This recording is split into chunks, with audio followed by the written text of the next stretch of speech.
Welcome to Madasaling Pinoy, your prayer partner.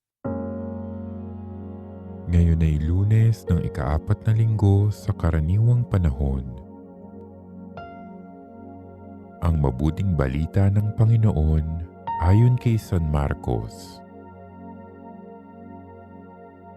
Noong panahong iyon, dumating sina Jesus at ang mga alagad sa ibayo ng lawa sa lupain ng Geraseno. Pagkababa ni Jesus sa bangka, siya'y sinalubong ng isang lalaking galing sa libingan.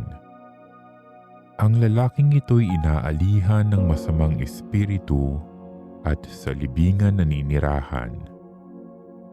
Hindi siya maigapos ng matagal kahit tanikala ang gamitin.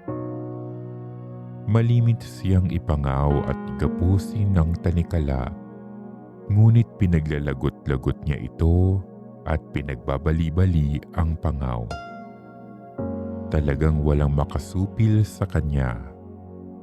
Araw-gabi, nagsisisigaw siya sa libingan at sa kaburulan at sinusugatan ng bato ang kanyang sarili. Malayo pa'y natanawanan niya si Jesus.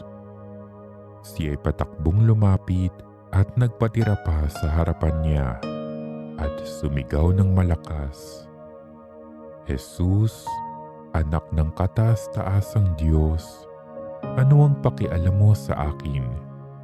Huwag mo akong pahirapan alang-alang sa Diyos." Sinabi niya ito sapagkat iniutos sa kanya ni Jesus, "Masamang espiritu, lumabas ka sa taong ito."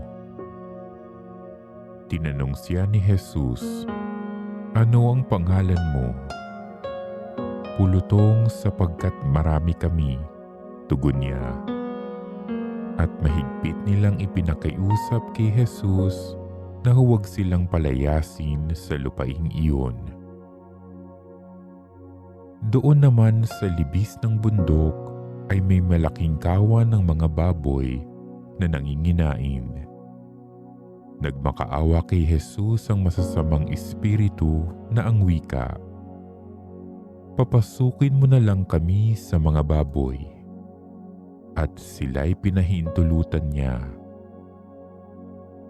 Lumabas sa tao ang masasamang espiritu at pumasok nga sa mga baboy. Ang kawan na may 2,000 ay sumibad ng takbo tungo sa pampang ng lawa, nahulog sa tubig at nalunod. Nagtatatakbo ang mga tagapag-alaga ng kawan at ipinamalita ito sa bayan at sa mga nayon.